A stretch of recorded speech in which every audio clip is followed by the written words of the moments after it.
Hello hi అందరికీ నమస్కారం అండి. మన ఛానల్ చూస్తున్న వాళ్ళందరికీ నా ధన్యవాదాలు.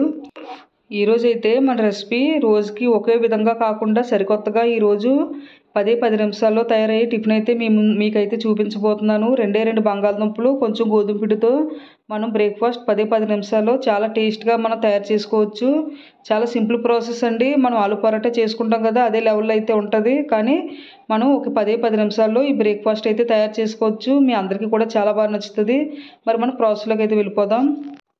ముందుగా నేను 2 బంగాళదుంపలు అయితే ఉడికించి అయితే తీసుకున్నాను. ఉడికించిన బంగాళదుంపలు ఇలా తీసుకొని ఇలాగా చూడండి, ఇలా మనం తురుముకోవాలి. తురుముకుంటేనే బాగుంటుంది. బాగా మనం పేస్ట్లా చేసేసుకుంటే పిండిలో కలుపుకున్నప్పుడు బాగా కలిసిపోద్ది. ఇలా తురుముకున్నామంటే మనకి తినడానికి వాటిలో కూడా చాలా బాగుంటుంది. ఇలా తురుముకోండి. దాంతో ఇలాగ ఉడికించిన బంగాళదుంపలు ఇలా తురిమేసుకోండి. 2 బంగాళదుంపలు అయితే తీసుకున్నాను. ఇప్పుడు వీటిలోకి నేను ఇవి తయారు చేసుకున్నాను. అల్లం పేస్టు, అలాగే పచ్చిమిరపకాయలు, ఉల్లిపాయలు, కొత్తిమీర అండి. ఇప్పుడు ఈ ఉల్లిపాయలు ఈ పేస్ట్లో అయితే వేసుకుంటున్నాను, బంగాళదుంప పేస్ట్లో. అలాగే అల్లం కూడా పేస్ట్ అయితే వేసుకున్నాను. అలాగే కొంచెం పచ్చిమిరపకాయలు అండి, చిన్న చిన్న ముక్కలు బాగా కట్ చేసి వేసుకోవాలి. ఇందులోనే తగినంత కారం అయితే వేసుకుంటున్నాను. చూడండి, కొంచెం స్పూన్ ఉంటుందండి పచ్చికారం, అలాగే స్పూను నేను సాల్ట్ అయితే వేసుకొని కొంచెం మల్లిగా కలుపుకోండి. మరి బాగా చేతితో రఫ్గా కాకుండా చాలా మల్లిగా కలుపుకోండి. ఉడికించిన బంగాళదుంపలు కాబట్టి పేస్ట్ అయిపోతాయి. మనకి ఇలా అక్కడక్కడ చిన్న చిన్న ముక్కలాగా అట్లా తగులుతేనే మనకి చాలా బాగుంటుంది అట్లకి. ఇది మనం కలిపి పక్కన పెట్టుకున్నాం కదా. ఇప్పుడు నేను బౌల్లోని ఒక కప్పుతోని గోధుమ పిండి అయితే తీసుకున్నాను. గోధుమ పిండి ఒక కప్పు అయితే తీసుకున్నానండి. ఈ 2 బంగాళదుంపలకి తగినంత అయితే కొంచెం సాల్ట్ అయితే వేసుకుంటున్నాను. కొంచెం ఆయిల్ వేసుకుంటున్నానండి. ఈ పిండిలోనే కొంచెం ఆయిల్ వేసుకొని కొంచెం నీళ్ళు పోసుకొని మనం కలుపుకుంటూ ఉండాలి. పిండి ఎక్కడ ఉండలే లేకుండా. మనం బజ్జీ పిండి కలుపుకుంటాం కదా, ఆ మాదిరిగా అయితే ఉండాలి. మరీ మనం లూజ్గా కలుపుకోకూడదు. మనం కొంచెం నీళ్ళు పోసుకుంటా మళ్ళీగా కలుపుకోవాలి. మన బజ్జీ పిండి కలుపుకున్న రకంగానే మనకు రావాలి, అంత చిక్కగా రావాలి. మరి చిక్కగా కాదు, మనం అట్లు వేసుకునే విధంగా రావాలి. అలా దోశ పిండి అంత పలచగా అయితే ఉండకూడదండి. ఇది చూడండి, ఇలా కలుపుకున్న తర్వాత ఇందులో మనం బంగాళదుంప పేస్ట్ని అయితే ఇందులో వేసేసుకొని మళ్ళీగా చేతితో కలుపుకోండి. మరి బాగా రఫ్గా కాకుండా చాలా స్మూత్గా కలుపుకోవాలి. ఇందులోనే కొంచెం కొత్తిమీర అనేది వేసుకున్నాను. ఇప్పుడు మనం బాగా చేత్తోని బాగా కలుపుకోండి. చూడండి, ఈ లెవెల్లో అయితే సరిపోద్ది. ఇలా మళ్ళీగా కలిపేసుకోండి.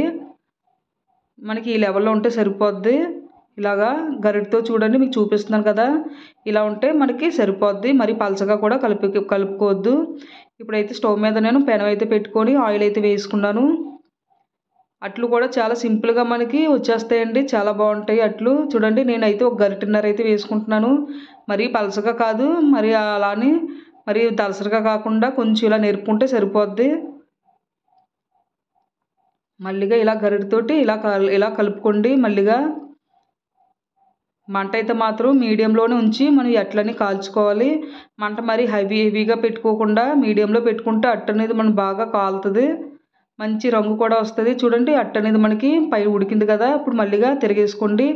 అట్లు అనేది మనకి చాలా స్మూత్గా ఉంటాయి కాబట్టి చాలా మళ్ళీగా జాగ్రత్తగా తిరిగేసుకోండి. చాలా స్మూత్గా ఉంటాయండి. దూది ఎలా ఉంటుందో అంత దూదిలా అయితే ఉంటాయి.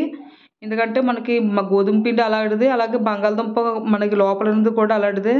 చాలా స్మూత్గా ఉంటాయి అట్లు. ఇటు అటు కూడా మనం తిరిగేసుకుంటా బాగా కాల్చుకోవాలి. ఆయిల్ కూడా చాలా తక్కువ పడుతుంది. ఇలాగా మనం అటు ఇటు కూడా మనం పచ్చిగా లేకుండా మళ్ళీగా మీడియం మంటలోనే ఇలా కాల్చేసుకుంటే సరేనండి. మనకి టిఫిన్ అయితే తయారైపోయింది. ఈ గోధుమ పిండి బంగాళదుంప అట్లు అయితేని చాలా టేస్టీగా ఉంటాయి. అట్లయితే మాత్రం వేడివేడిగా ఇలాగ సర్వ్ చేసేసుకోవచ్చు. చూడండి, ఇలా మళ్ళీగా ఇలా కాల్చేసుకోవాలి. ఇలాగే అట్లన్నీ కూడా ఇలా వేసేసుకోవాలి.